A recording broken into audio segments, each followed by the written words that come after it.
აფხაზეთის ავტონომიური რესპუბლიკის მთავრობის, ცენტრალური და ადგილობრივი ხელისუფლების ერთობლივი მონაწილეობით გალის რაიონის სოფელ საბერიოში ხანძრის შედეგად დაღუპული ბავშვების მშობლებს სახლი გადაეცათ. ჭოლარიების ოჯახში ტრაგიკული შემთხვევა მიმდინარე წლის 5 იანვარს მოხდა. სახლში გაჩენილ ხანძარს 5 მცირეწლოვანი ბავშვი ემსხვერპლა.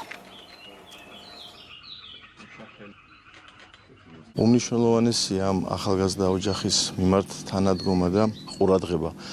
მომხდარი არა მხოლოდ მათი ოჯახის, არამედ მთელი საქართველოს ტრაგედია არის. გვახსოვს ჩვენ კარგად თუ როგორ გაგვაერთიანა ჩვენს აფხაზ და-ძმებთან ამ მომხდარმა და დღევანდელი დღეც ერთგვარი გაგრძელება არის ამ ერთობის. მადლობა მინდა გადაუხადო ჩვენს პრემიერ-მინისტრს ბატონ ირაკლი კობახიძეს და მადლობა მინდა გადაუხადო აუცილებლად ბატონ მიხეილ სარჯველაძეს, ჩვენს ჯანდაცვის მინისტრს ამ პროცესში თანამონაწილეობისათვის.